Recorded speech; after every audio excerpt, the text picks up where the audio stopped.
never seen anything like what you're going to see this afternoon before. Chuck Salter is a senior writer at Fast Company magazine.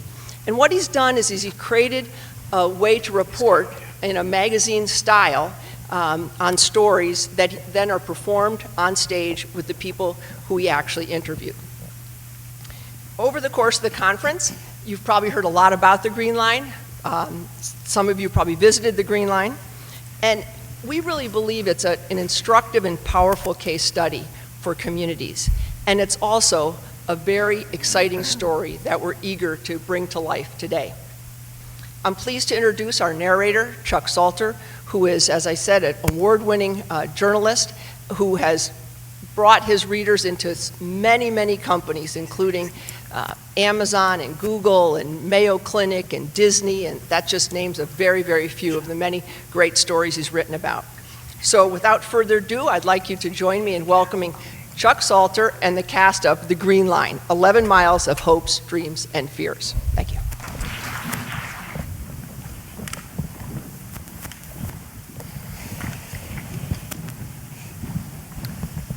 Trains are about journeys, and that's what we're going to embark on today, the journey to the Green Line. The light rail runs the 11 miles between downtown Minneapolis and downtown St. Paul, an area known as the Central Corridor. But the story stretches back decades. It's fraught with politics, lawsuits, and scars from a previous transit debacle, not to mention the usual funding hurdles. These cities, despite the unifying moniker Twin Cities, have distinctly different identities and priorities. Prior to the project, they weren't exactly known for collaborating. Given all the obstacles, I think it's fair to think of the Green Line as the most improbable train in America. But somehow it got built. Not by organizations, although it can sound that way in political speeches and media coverage. Individuals made the train a reality. They persuaded skeptics. They reshaped federal policy. They saved small businesses.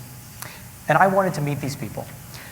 I wanted to hear what lessons the Green Line has for other cities looking to reduce congestion, grow their economy, improve struggling neighborhoods. From Detroit to Baltimore to Phoenix, communities all across the country are wrestling with the same questions. How do you change a city? How do you create opportunity? What role should public transportation play? The first thing you should know about the Green Line is that it nearly died 1,000 deaths. That's a rough estimate from Nancy Homans, who's considered the den mother of the project. Nancy's been a city planner for St. Paul for more than 20 years. And during that time, she repeatedly heard about this idea of connecting the cities with light rail. The challenges for light rail between St. Paul and Minneapolis for the last 3 or 4 decades were twofold. There were challenges related to transit itself. Minnesotans see themselves as living on the edge of a prairie that can grow out forever, and they see talk of transit as possibly people asking them to give up their cars. They see transit as symbolic of big cities, and certainly they see transit as somebody raising their taxes. And then there were challenges in St. Paul about where the line should go. There were some who suggested that it should go on a rail corridor far away from anybody that they might bother. Others suggested that it be built on the freeway so it could go quickly from St. Paul to Minneapolis and back. And there were others that saw opportunity in building it straight through the heart of the city and being an economic development tool for the neighborhoods and businesses along the University Avenue. In a region that values community engagement and discussion, there was lots to talk about. As it turned out, the stars aligned for the Hiawatha Line, or the Blue Line, and that was great, because that took off the table the discussion about whether this region liked or would support transit. And we could turn then in St. Paul to another prairie image and talk to folks about what happened to the small towns on the prairie that the railroad passed by.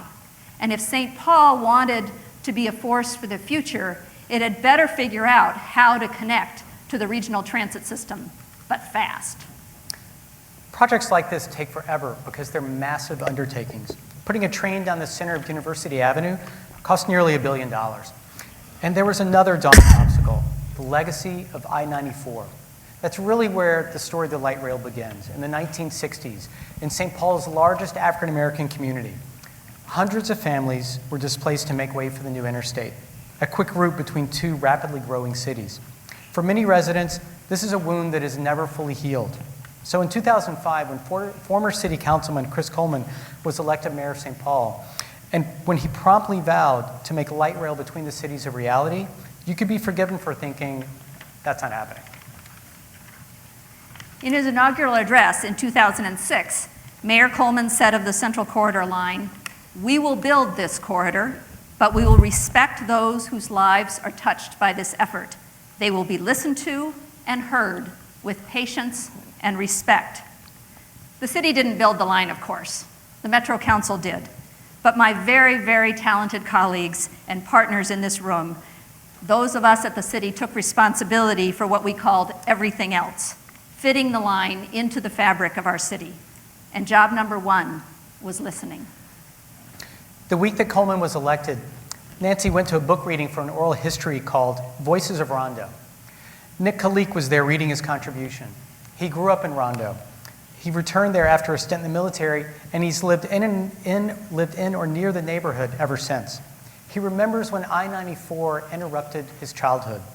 He remembers his grandfather refusing to move. The house Nick shared with his grandparents was the last on the block. It's easy to see why people consider Nick the voice of Rondo. In 1956, my whole world pretty much turned upside down. I was born and raised at 304 Rondo. We had a self-contained African-American community. There was others that lived there, but that was our area where we had social, political, and economic strength. We had businesses, and any and everything that we wanted was right there. We felt loved, we felt protected, and we didn't have a need at that time to go outside of that community. There was a strong safety net there. Folks that had social or behavioral problems, whether they were young or old, so folks that had chemical problems, they were taken care of right there in that community. And that one day that I went by my grandparents' home, I was splitting time between them at that house because that's where I was born and raised, and later on started spending time with my mother. When I stopped by there, it was in September 1956. There was squad cars in front of the house. There was, when I asked about the whereabouts of my grandfather, who was 80 years old, and my grandmother, who was blind, they said they were taken to another location. When I looked in the house, there was men in there knocking holes in the walls to make sure that it was inhabitable for them to move back. One of the officers then put me in a car and took me to the new location where they had my grandparents, who were two individuals that were very strong in faith. And they took me to this house down by Regent's Hospital. It was about 30 steps from the sidewalk up to the front door of this new location. And when I went in there, there was both sitting in the dark. Their spirit had been destroyed. And that was a very traumatic experience for me, especially looking around and not seeing anyone there advocating or fighting on their behalf. When you ride around the neighborhood with Nick, he sees what you can't, the way Rondo used to be. On a block next to I-94, he points out where a grocery store and a cleaners once operated. On another block, where doctors and lawyers had worked. As a boy, walking to school or to his cousin's house, Nick would pass one African-American business after another. Out on the highway, he tells me, the westbound lane is his best guess. That's where his boyhood bedroom was. And when we reflect back, that really had a long-term devastating effect on our community, not just socially, because many of the relationships that was built up over the years from one generation to the next was somewhat destroyed with people moving out and being scattered all over. One of the other things that have had a long-term effect was how they gutted our economic engine. Many of the businesses that were thriving in that community and had a solid base right there for support that was closed down because of the freeway was never able to relocate. And that was the same problem with many of the homes that were destroyed because of the transfer of wealth that normally takes place in this country from one generation to the next. That was nipped in the bud. And as you go through our community today, you can still see the effects from that. Nancy knew about the pain and the sense of betrayal in Rondo. On the whiteboard in her office at City Hall, she wrote, "Change comes at the speed of public trust." Her job was winning that trust. If you live or work in University Avenue, you've probably met her. Nancy, the daughter of Presbyterian missionaries, is a keen listener, a natural empathizer. We didn't begin the conversation with transit. We began with understanding people's hopes and dreams for themselves and their children. What did they want for their neighborhood and their city? Folks talked a lot about jobs and education. They talked about being able to afford to buy a home. They talked about the business they built and wanted to grow. They talked about green space and arts and culture. We all talked about how transit might be a mechanism to achieve those goals. So one gentleman said it best after I had prattled on endlessly about something or another. He said, "Let me see if I've got this right. You want to make our neighborhoods more stable, our businesses more successful, and our streets more beautiful. At the end of the day, people cared less about what we had to say and more about knowing that we had heard what they had to say." One day in 2007 was a turning point. Nancy got a call from the vice president of the St. Paul Foundation. I hadn't been in my fancy new job very long when the phone rang, and it was John Couchman, the vice president of the St. Paul Foundation. I didn't get calls from foundation executives, and so I was more than tongue-tied.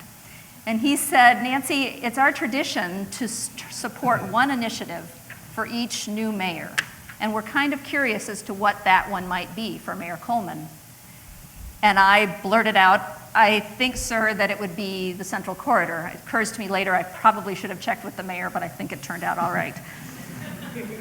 Sometime later, I was invited to a meeting at the St. Paul Foundation, and it was with John Couchman, and it was with Dan Bartholomew from the McKnight Foundation, and it was with Polly Talen from the Knight Foundation, heroes of our movement here today. Mm-hmm. And we talked about how our plan was coming together, what the themes we were understanding, what work we thought there needed to be done. We talked about how our partners were doing incredible things and needed support. And then they invited me to leave. And I thought, what's this all about? And I couldn't really imagine what they perhaps were talking about after I walked out the door.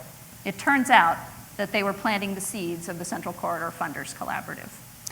The idea of the Funders Collaborative wasn't simply for the foundations to pool their resources, but also to engineer other collaborations between neighborhoods that hadn't worked together, between small business owners who saw themselves as competitors. The foundations needed someone to run this new organization who understood how cities and communities work, and given the controversy surrounding the train, someone who also had the diplomatic skills of the United Nations Secretary. Jonathan Sage Martinson is the son of a Lutheran pastor and a former Peace Corps volunteer. Before becoming the first employee of the collaborative, he worked for a Central Corridor nonprofit focused on affordable housing and economic development in 3 neighborhoods. In his new role, he would do the same and a lot more for all 13 of its neighborhoods.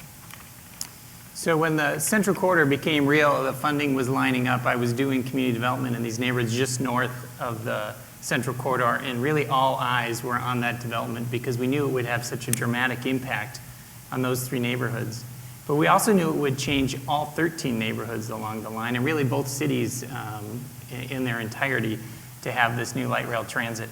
I was intrigued because I knew what it would do to the places I was working, but because of the greater change for the city. So when the Central Corridor Funders Collaborative was launched, I applied for the job, and in the interview I learned their main interest was helping folks learn together so they had the same information and could make decisions about how the neighborhoods would change along with the light rail.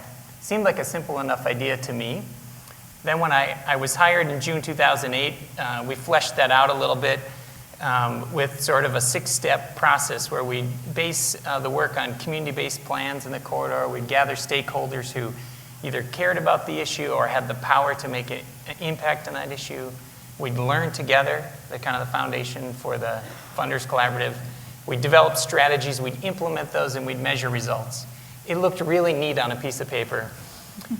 And so then we thought we'd try it. And as you all know who care about the Central Corridor, the first issue for us was on business mitigation. And if you also remember 2008, 2009, the tension was thick around business mitigation. And so I showed up with my piece of paper and the 6-step process, but it wasn't always that neat. Just to give one example around the Business Resources Collaborative where folks came together for businesses, everyone agreed we ought to do something for small businesses, but everyone also disagreed on who should lead the group, and they weren't going to come if so-and-so was leading. So I spent a couple of months trying to find a neutral convener. Then we as a group had to get through the fact that the 13 organizations in the room had civil rights complaints filed against one another. There were lawsuits in federal court against one another, and learned to put that aside. And in the end, they did, because the outcome, helping the small business along the Central Corridor, was a common enough agenda, and it really drove everyone to put everything else aside, leadership, other complaints, and really get the job done. Let's go back to those 1,000 near deaths. One was a county commissioner's proposal to add a loop through downtown St. Paul, a logistical nightmare. Minnesota Public Radio filed suit, saying the train's vibrations would interfere with its broadcast. The University of Minnesota, which had highly sensitive research labs near the route, filed a similar suit. And then there was Rondo. A coalition of citizens and businesses took the Met Council to court, claiming the rail line would harm nearby communities of color. The group also filed a complaint to the Federal Transit Administration, which was partially funding the light rail. Longtime residents like Nick were involved. So were transplants like Nikema Levy-Pounds, who grew up in South Central Los Angeles. Since 2003, she had taught at the University of St. Thomas School of Law in Minneapolis, where she started a civil rights legal clinic. Folks often say that transit is a gateway to economic opportunity. Well, I would argue that it depends on which side of the tracks you live on. That will make a huge difference in terms of whether transit works on your behalf or against your community.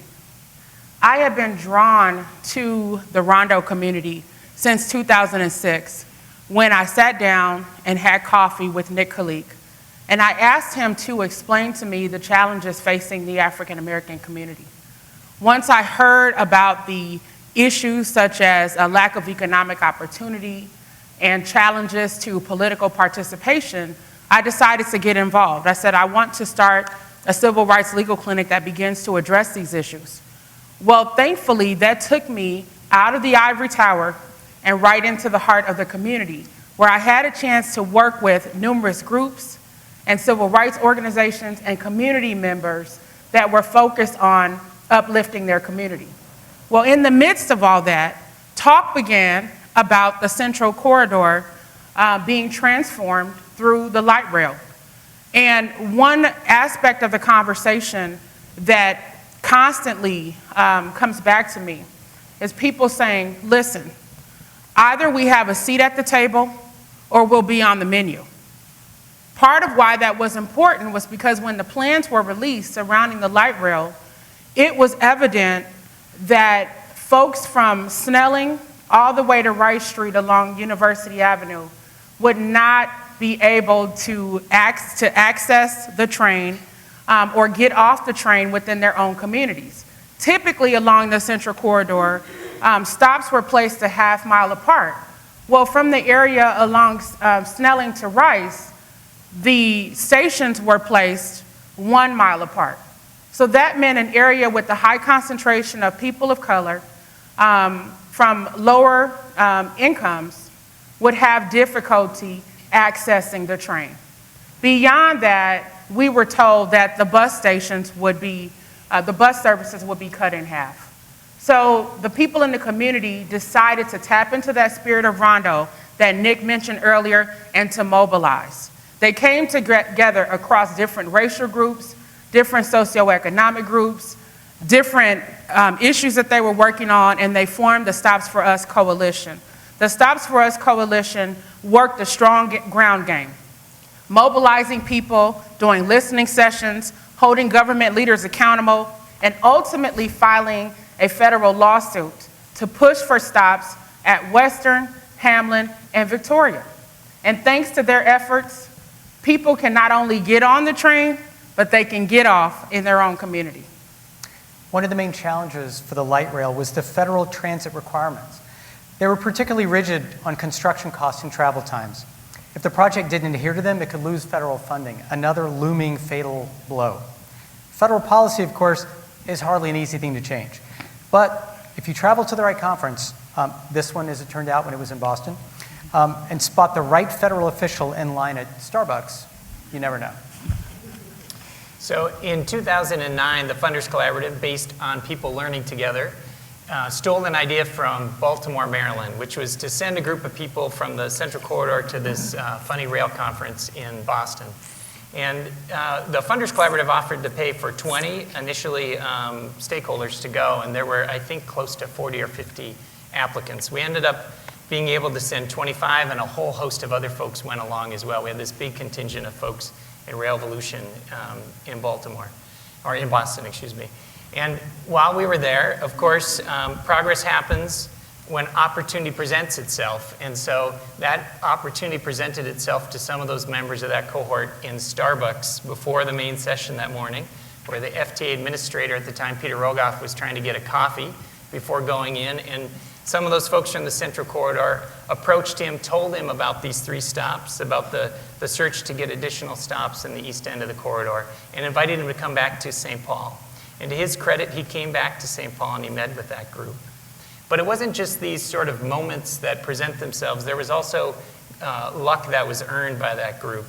Not only did they meet Peter Rogoff in the Starbucks line, but they spent multiple years working very closely with partners locally to make little increments of the project happen. So there was work around making sure that a supplemental environmental assessment was done as if the 3 stations were going to be built. There was work around station area planning as if the 3 stations were going to be built. And there was work around putting in the infrastructure underneath the road as if those 3 stations were going to be built in the future. All done while the federal policy still prohibited them being built. And it was that combination of dogged pursuit of opportunity, of grabbing opportunity when it presented itself, in combination with really open FTA for change. And the Central Corridor became, in many ways, the poster child for what's wrong with that federal policy, and led to a change that not only affected the 3 stops in our Central Corridor, but really every transit project in the country. That was in January 2010. Ray LaHood, the Secretary of Transportation at the time, came to St. Paul and announced the policy change himself. And in a stroke of rare expediency, the city, county, Funders Collaborative, and other financial backers came up with the $15 million needed to fund the 3 additional stops in just 10 days. As for the Rondo Coalition's lawsuit against the Met Council, a federal judge addressed it the following year. Judge Donovan Frank told the Met Council to do more for the low-income neighborhoods, particularly their small businesses. For Nick, who led the local NAACP chapter for 17 years, the response was long overdue. You know, the Preserve and Benefit Historic Rondo Coalition was a group of predominantly African Americans, individual businesses and organizations led by a young lady by the name of Veronica Burke. And during this time, many of our dear progressive friends that we were working with didn't quite see eye to eye in our methodology how we was going to deal with this situation. Many of them didn't understand that the pain and the wounds that we suffered because of what happened with Rondo was like a scab being opened again. And so when the powers to be first agreed to put in the foundations for the stop, some folks celebrated, we didn't celebrate. When they agreed that they were going to put in the stops, once again, we didn't celebrate because we were looking at the big picture, bringing it from our historic perspective. And when Veronica put together this and organized this group of folks, at the St. Paul Federal Courthouse in front of Judge Donovan Frank, the courtroom was packed. There were so many people, they had to open up an adjacent courtroom for folks to be seated and then to televise the proceedings there. And many of us was angry. We had low expectations going into the federal court because many of us perceived this as another part of the system that we felt had done a great injustice to our community. But to his credit, Judge Donovan Frank acknowledged the wrong and the injustice that was done to our community. He apologized in so many words on behalf of the federal government, and the fact that he did research on our plight and our injustice before that case meant a lot to many of us. There was old folks there from our old neighborhood that came down to the hearing in taxis. They were carpooling. It was a great event, and many of us that was there, even though we were dealing with the light rail issue, many of us was reliving the experience that we had during Rondo. And so it sort of took a little bit of the animosity that we had towards the government. You know, here we go again. Not looking at all the problems that could come about as this project was moving forward. You know, the environmental impact statement, we didn't think it went far enough in addressing the negative impact that this project was going to have on our community. And the judge recognized that and acknowledged that. And so even though we didn't get the injunction that we were seeking, we certainly felt a sense of gratification and satisfaction by having this sitting federal judge acknowledge not only the injustice that was done in the past, but also chastising those folks involved to go back and relook at this and do the right thing. And so, you know, that was a very rewarding moment, even as this project moved forward. And many of us, we didn't ask for the light rail. We didn't see a need for it. We thought it was just a mode of transportation to get folks from downtown St. Paul to Big Lake, Minnesota, folks from the hockey game to the Vikings game to the Twins game and so forth, and didn't see really anything in it for us. But during the long participation, we started to see some reaching out on the part of powers that be. Even though we heard a lot of conversations about everything was going to be okay, we still wasn't satisfied.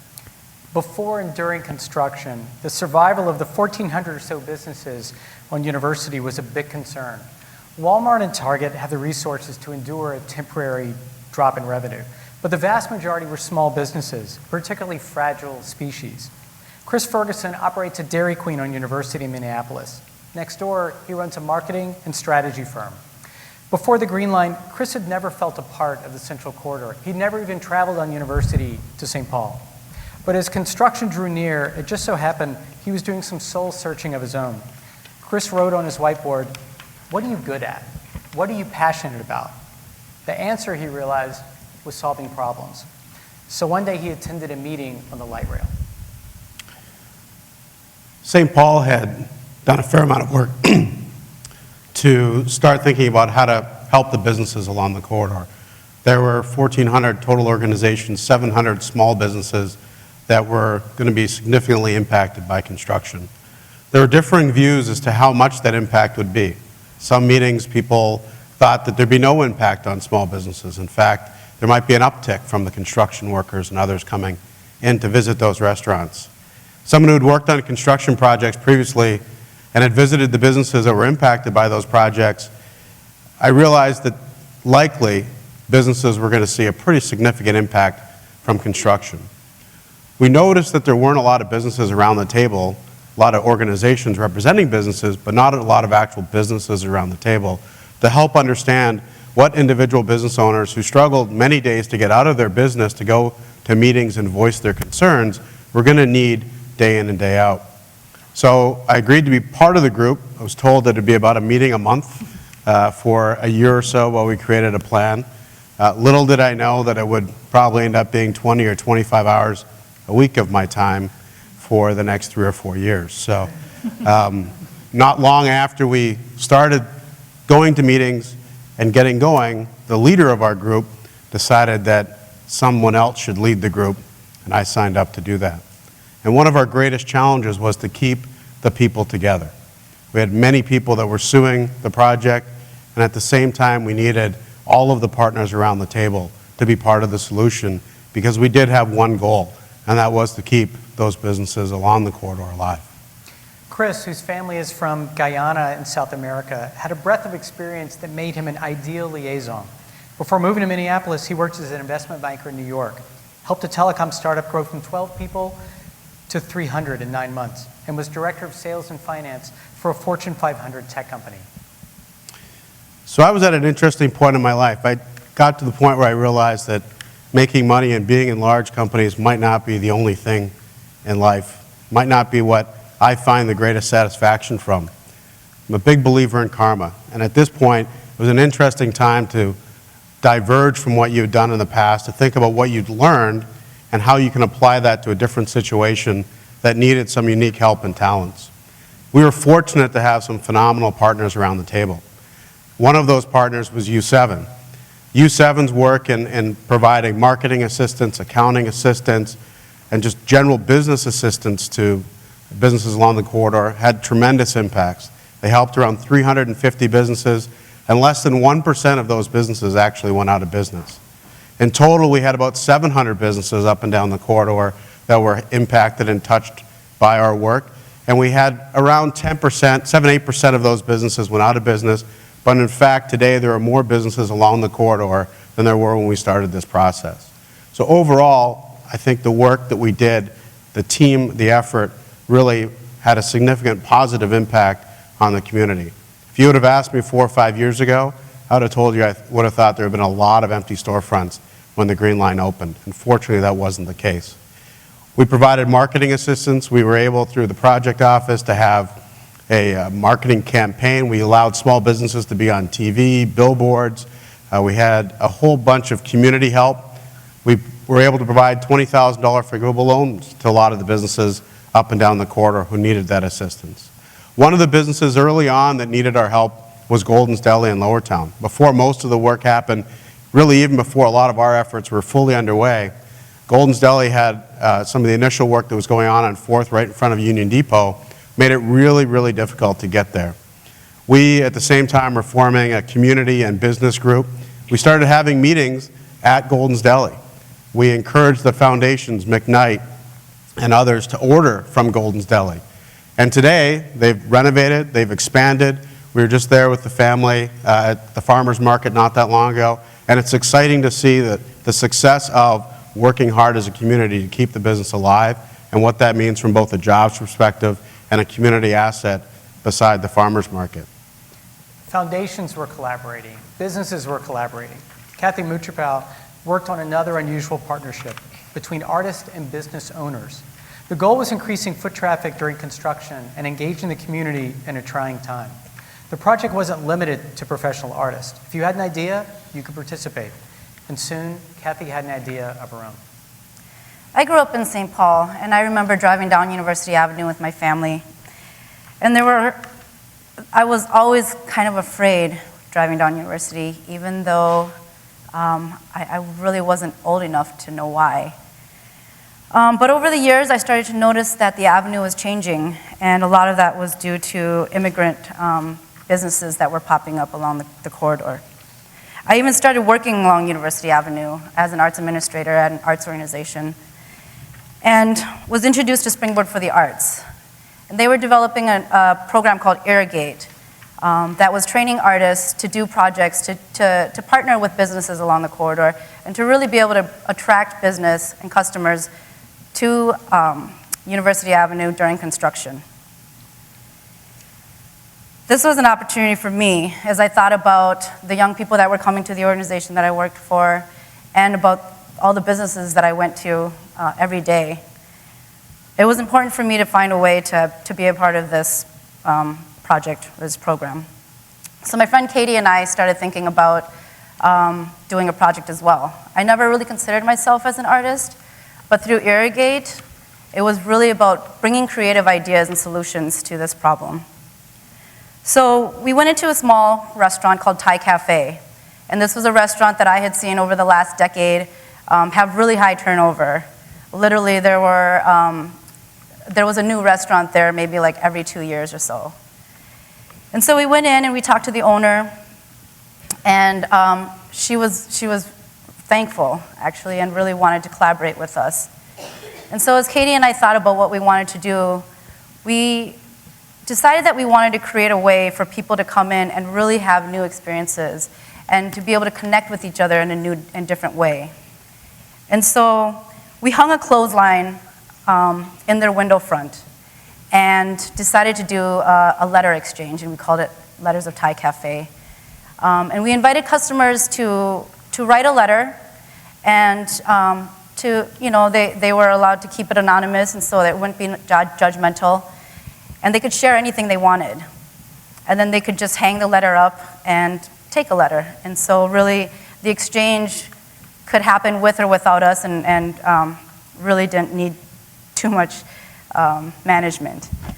But we were able to just really have people connect with each other in a different way and go to Thai Cafe as customers and leave with a new experience that we hoped would keep them coming back.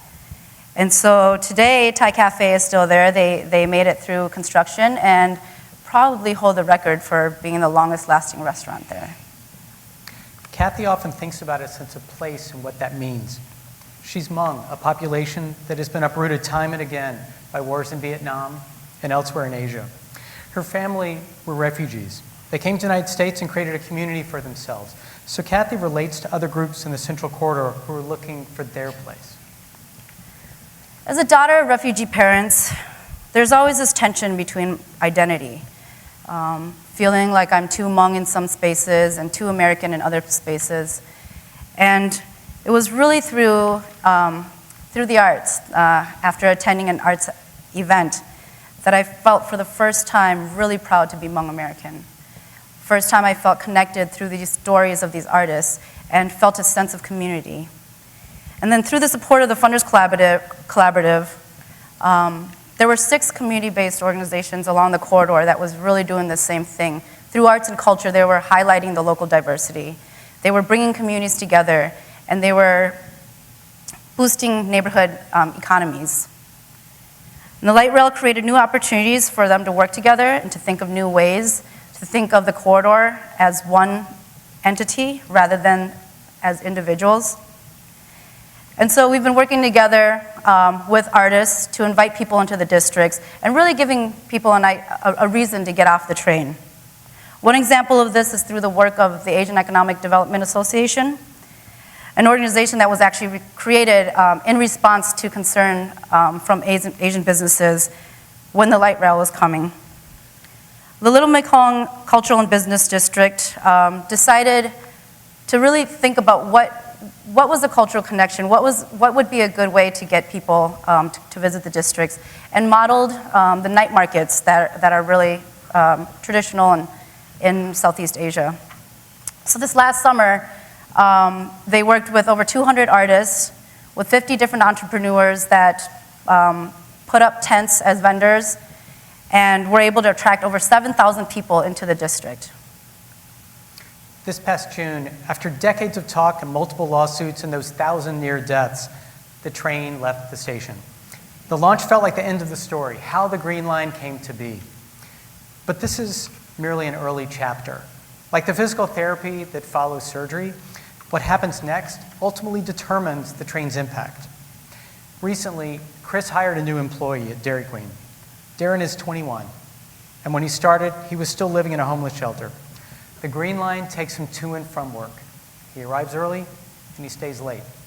And after just 10 days on the job, he could finally afford an apartment. Getting involved in the Green Line Corridor was a transformational experience for me. An opportunity to meet people, in the Rondo community and other communities up and down the corridor that I'd never had a chance to meet in the first 10 years that I lived in the Twin Cities. One of the things that I learned early on in life was that people often simply need a break. I was fortunate when I started working at 14 at a Dairy Queen that my mom was the accountant for the owners of the store. I almost got fired 2 weeks into the job because I was too shy. But because of their relationship, they gave me another chance. That job led to a job as a young engineer, which led to a job at the Royal Bank of Canada, which led to a job in New York. But without that initial break, you wouldn't have the opportunity to do all of the other things that you've done in your career and your life. When we started our business, we thought we have that opportunity to give those types of breaks to people.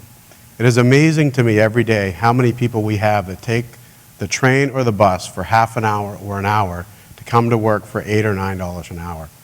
It tells me that many other people, unfortunately, are not yet willing to give them that break.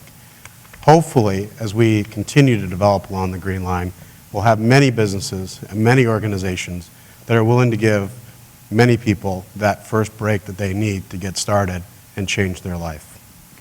Now, Chris is not a city planner. He's a business guy. He gets impatient. There's plenty of caring, he told me. We need more doing. He wants to create 14,000 new jobs in what he calls the forgotten middle. The idea that we had was we have a lot of vacant lots. We have some of the largest racially concentrated areas of poverty in the corridor. We have lots of people with good ideas. So the question is really, how do you think of city as a startup? How do you think about doing things fundamentally different along this corridor to create jobs and opportunities for people generations ago were left behind? That's really the challenge ahead of us. We think about a flywheel that we've nicknamed, or I've nicknamed, Ferg-inomics, which really is a combination of businesses creating jobs for people, those people being able to be more invested in their family because they have a living wage job that they can go to work at every day and they're not bouncing from job to job. When people are able to be at home with their kids, reading to their kids at night, we know those outcomes are better for those kids. They're at school more, they perform better, and those families are then able to invest more time in their community, to build that community and make that community more inviting to more businesses who can, again, continue that cycle. The work has just begun. We think at times when the train starts running that we're now done. We're not. All of those small businesses continue to need our help. We have thousands of people that continue to be without jobs. Our work has just begun, and that's the exciting part for this community and for us as we continue on this journey. The third whiteboard in our journey is on the wall of Brotherhood Inc. headquarters on University Avenue. It says, "Be the change you wish to see in the world." After learning about the problems facing young black men along the Central Corridor, Nikema and her husband, Talen, wanted to help. After I connected with Nick Khalik and learned about the challenges facing the African American community in St. Paul, I decided that I wanted to do more to help. And so I connected with Nathaniel along with a woman by the name of Naida Presley, who's the executive director of Aurora St. Anthony Neighborhood Development Corporation. I went to Naida and I said, listen, we have done the research, we've looked at the statistics, and although St. Paul has a reputation as being one of the most livable cities in America, that's not the case for young African American men. They're falling through the cracks. Many of them are cycling in and out of the justice system. Many of them are not graduating from high school, which limits their chances for economic upward mobility. And so one of the things that we decided to do was to look around the country and to see what other jurisdictions were doing to address issues for people living on the margins of society. Through our research, we found an organization called Homeboy Industries, which was founded over 25 years ago by Father Greg Boyle. And the motto of Homeboy Industries is nothing stops a bullet like a job, and jobs, not jails. One of the things that was amazing about Homeboy Industries when I visited was the sense of love in the atmosphere, peace, and encouragement for those living on the margins that they could rise up if given access to opportunity. Instead of just doling out services to the people who are part of Homeboy Industries, many of whom were gang members or involved in the criminal justice system, Homeboy decided to be proactive by creating job opportunities. And now they are the largest employer of former gang members and people with criminal histories in the country.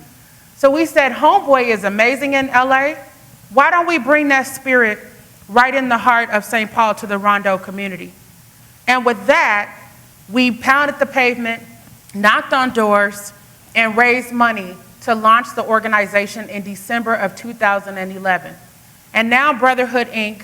is an organization for young African American men, ages 16 through 24, who've been involved in the criminal justice system or gangs or who are at risk of such involvement. Not only do we provide support, love, encouragement, help getting back in school for the young men, but we've created job opportunities. We launched our first social enterprise, which is called Brotherhood Brew Coffee, which sells fresh, organic, premium coffee to churches, nonprofits, businesses, and individuals. We also launched a coffee catering business as well. And part of our work has been about restoring young men into the community and reimagining what life can be like for those living on the margins of our society. Nikema hasn't had to recruit young men since she first told some probation officers about Brotherhood Inc. When I visited last month, I met 8 of the participants, most of whom come to the office every day, and some of whom were homeless until recently. Brotherhood Inc. offers them more than a job. The nonprofit is true to its name. We strive to create a sense of brotherhood within the environment. One young man in particular talks about the fact that he feels like now he's a part of the family. He feels as though he's accepted by society. He feels as though he has gifts and talents that can be utilized for him to make a living wage and be a positive contributor within his community. His story is not unique. There are so many other young men who are part of the program who, before they came to Brotherhood, did not know what their future would entail. Some of whom have had to grapple with living on couches of their friends, going into buildings to find a place to sleep at night, and sometimes homeless shelters. Through Brotherhood and a partnership with Neighborhood Development Corporation, we've been able to move into a larger space on the main level of University Avenue. We've also been able to become landlords of a 4-bedroom apartment that we're able to rent out to 4 young men who are a part of the program. Additionally, remember those stops that I mentioned earlier, Western, Hamlin, and Victoria? Well, the powerful work of the Stops For Us Coalition is going to benefit young people in the community. By this time next year, we will have a coffee shop at University and Western. And it will be a youth-oriented coffee shop where adults who come into the place will be expected to not just grab a delicious cup of coffee, but to interface with young people who may need help with homework, encouragement, or support for figuring out what they want to do in life. So if you're in town next year, make sure that you stop by Brotherhood Brew Cafe for a nice cup of coffee and a strong sense of community. When you enter the office of the Secretary of the Department of Transportation in Washington, one of the first things you see is a huge photo of the Green Line. President Obama is on a train platform shaking the hand of a rail worker on the track. When I asked Anthony Fox about the light rail, the Secretary told me it was exactly the sort of transit project that they look for. There's an opportunity for significant revitalization, he said. So far, the project has attracted an estimated $2.7 billion in construction. That's new developments and renovations. Rents are on the rise, which is both encouraging but also potentially troubling. If small businesses and low-income communities are priced out, the Green Line will be I-94 all over again. Only this time the displacement will be gradual. Jonathan is trying to avoid having that happen. Recently, he became Director of Planning for the City of St. Paul. So the plans are in place along the Central Corridor. The Green Line's been running for about 3 months now. There's really a window now, it feels like, to accelerate the development and to build in affordability as that happens. But really to make sure the community benefits from the corridor. It's much more about counting units or looking at rent levels. In fact, one of the things that stick in my mind is from a community resident who attended a meeting around affordable housing several years ago. As we were discussing plans around affordability, he said, look, it doesn't matter to us in this neighborhood how fast and how far rents rise as long as wages rise faster. And so the plans are in place not just around development and housing, but also around job training and around access to jobs, around business development and entrepreneurship.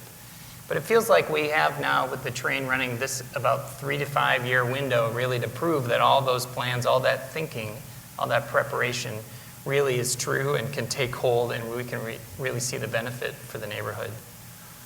This isn't very easy, however. We've spent about a decade as cities, as a region, focusing on this 11-mile stretch of the Central Corridor, and there's lots of places in both cities and in the region that are impatient to see that attention turn to other places, other neighborhoods, other rail corridors.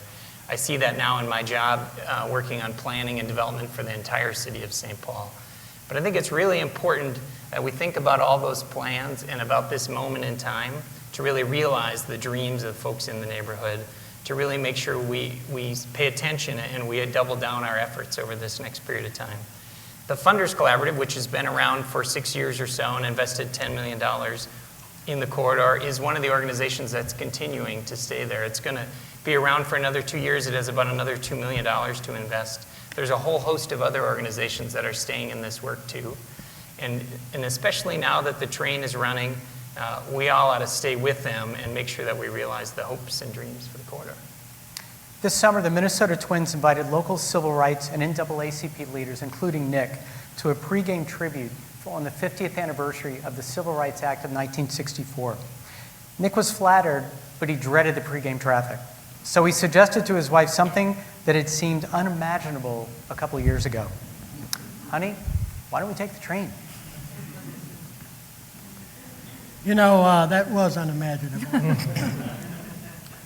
I had just deep-rooted resentment, and part of my reasoning and had been blind because of, my experience like other folks experience.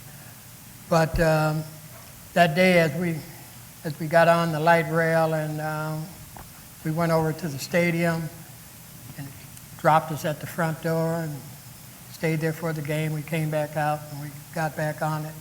And as we were riding, I was reflecting and thinking about this struggle that we had been involved in being so opposed to this project because we felt we didn't have any ownership in it. It was something that was just placed on us, and we had to make the necessary adjustments around it.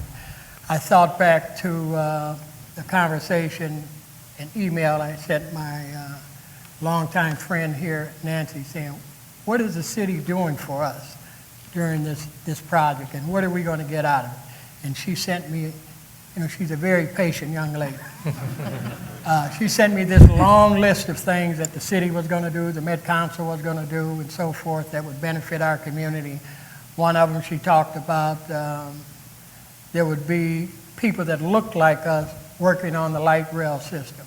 And, when I reflected back and remembered seeing some familiar faces working there and then seeing some of the numbers, I think it was over 30%, that was encouraging. We were concerned that the University of Minnesota and NPR got large sums of mitigation funds, and we were concerned about the businesses being left out of that. Eventually, some of the businesses got some mitigation funds.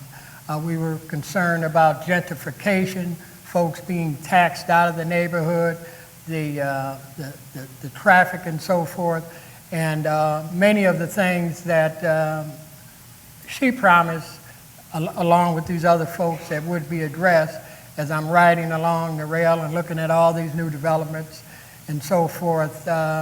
It sort of changed my feelings towards this project. On the stop on Victoria and University, we have many of the heroes and sheroes of old Rondo. And I was asked to have my picture be part of that, and I declined to do that. because that's how deep my resentment was for this project. But that train ride really opened my mind, my heart, to be a little more receptive and understanding about the possibility of this community. If anything good come out of it, number one, our community will remain intact. There won't be it won't be gentrified. Folks won't be taxed out of there. Rents would be kept affordable, even though some folks think that as wages go up, rents can go up. We don't have that problem yet. And I just hope and pray that at the end of the day that our community will have a strong sense of ownership in this project and appreciate the hard work that was done in putting this project together, and hopefully reflect on the fact that the experience of Rondo should never be forgotten, should never go away, and any future project such as this or any other government action, that people will reflect on that. One of the things that we felt was important during our conversations with the Federal Transportation Administration and other folks during phone conferences and meetings, we kept Rondo in front of everything. You know, that was the driving force in making sure that future generations would look back and understand that the NAACP, Preserve and Benefit Historic Rondo, and other organizations stood tall and would not allow government action to steamroll them, unlike what happened, to I-94. So I'm looking forward to another ride on the train, and hopefully my next experience would be as great as my first. Recently, I was talking to a researcher at MIT about the nature of transportation, and he said something that stuck with me as I explored and eventually rode the light rail. He said, remember, transportation isn't simply how you get from point A to point B. It's how we relate to one another. It's the thing that ties life together, the little moments and the big ones.